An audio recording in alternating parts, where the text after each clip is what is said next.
Now we have got Mr. Saurabh Singh Rathore. Yes.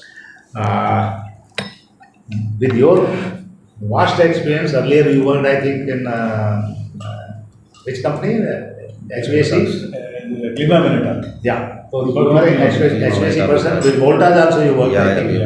And I think I heard a lot about you earlier. You have also been associated with very important projects of the country in this HVAC and indoor air quality management. Now, for past 2 days, you are here with us. With this team, we have shown you our basically the philosophy. Our basic philosophy is that to arrest this pollution from the air, we have to find out an indigenous solution. And end product, we want to use it in the organic manure. Because I am son of a farmer. Basically, whenever I think of any solution, I think of farmers in my country. Because our country is a farming rich country. More than 60% of the population is farmland. More than 60% of the area, 70% of the area is agricultural land. So any solution we look for to solve the problems like global warming, climate change, I think we have to relate ourselves to the nature. Because we were surviving for thousands of years because of the nature, because of the farmers. I will say that farmers in our country are still doing a good job, whether they are growing their crops or they are growing the trees and plants, they are providing us oxygen and they are absorbing the carbon dioxide. So the farmers are also on a green credit mission by nature, by default. I am proud to say that I am son of a farmer. My grandfather was a farmer, and all of them were doing organic farming by default because earlier there were no chemical fertilizers. The farming was organic farming only. So whenever I give a presentation on my organic farming, I say that here is the example. We are into organic farming for past 200, 300 years, which is a fact. If you see the history of my family, for past 5, 7, 800 years, we were farmers. So we are already into this mission. So with this, what basically concept is that any solution, whatever technology we use, whatever chemicals we use, whatever media we use, ultimately my aim is to convert that media into organic manure which provides nutrients to the crops. Because those crops will further provide us food, those crops will further provide us oxygen, and also absorb carbon dioxide naturally, which was happening earlier. So whatever products, different kind of media have generated, even here you must have seen during past 3 days, all are made from those materials which are available in my country in abundance. Firstly, this is the first condition. We need not import any material from any country to make our filter media, whether it is for CO2 or it is for ammonia or it is for SOC. So all those materials should be readily available in abundance. So mostly these media, they contain either the minerals which are extracted from Rajasthan, Gujarat and Andhra Pradesh, even Kerala. Those minerals are available in these countries, available in plenty. Secondly, whatever is the agricultural waste or municipal waste or waste from these plants like thermal power plants. There is lots of waste like fly ash and other things. So those waste I am using in my material with chemical reaction, and I am getting the chemical reaction between this waste and the pollutants in the air in such a way that they are converted into organic manure. That is my mission. So how are you convinced about this? Is it possible or it is impressive or whatever tests you have seen? Yeah, of course. And the ultimate aim is to reduce the pollution from the environment. And so what I want to have your views. So first of all, I would like to congratulate you, sir. You have been doing a wonderful service to the nation for the past 5 decades now. So what I saw here yesterday was actually mesmerizing because CO2 has been a problem which we know for the past many years. It has been a trouble for the country, and particle pollution we have been discussing and we have been treating also now for the past few years. Even government now realizes that particle pollution is a real trouble, but nobody was talking about the gaseous or how hazardous the gases are for the environment, and you have started your work on this, and I was really impressed the way you have created this system, and the way you have what you call you have arrived at the constituents of the system, like parali you have been using, like the sugarcane this thing you have been using. So that's very impressive, and the yesterday's experiment at the lab was really eye opener for us. We started at around 800 ppm of CO2, and we realized how fast it goes down to 600. And we also saw one experiment where we were in the car, we 4 or 5 people were sitting in a car, and the ppm levels of CO2, they rose to around 4,000 or 5,000 in 15 minutes or even lesser time. So how important this invention is for cleaning the air in general, not only for HVAC system, but also for the cars, or maybe some other places related to agriculture also, or to related to maybe some animal husbandry. How important these systems are where you have been working, and maybe people will realize after a few years when this system will be available for a common man. Like I understand that you have, like you told me, that 17 trees are enough Yes. for neutralizing the CO2 which is produced by one man. So planting 17 trees may be a easy job for me because I live in a rural area and I can plant maybe more trees also. But people living in urban areas, it is not possible for them. The space is not available.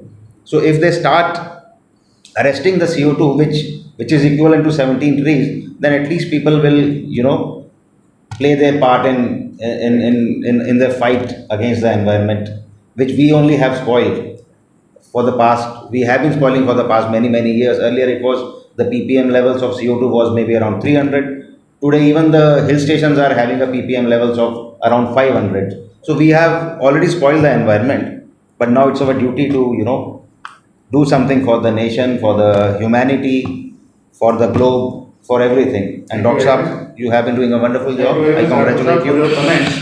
Now, since you are a HVAC expert, I would like to have your view on another important point. You Yeah. see, when we were carrying out this research, Yeah. me and Mr. Devnath, we found that generally when you design an air conditioning system for any facility, you go for air changes per hour. Because the carbon dioxide content, it is written in X-ray and X-ray pamphlets, that it should not cross more than 1000 ppm. So in natural air, CO2 content is 0.05% now, 500 parts per million. And the moment it reaches from 0.05 to 0.1%, we are worried. We add fresh air from outside. But with the system which we are using in Bunkerman with this technology, I am suggesting that you absorb the CO2 inside your room. And in that, you need not go for air changes. Maximum air changes per hour is one air change in 24 hours is good enough. That is at a time when you open the office in the morning.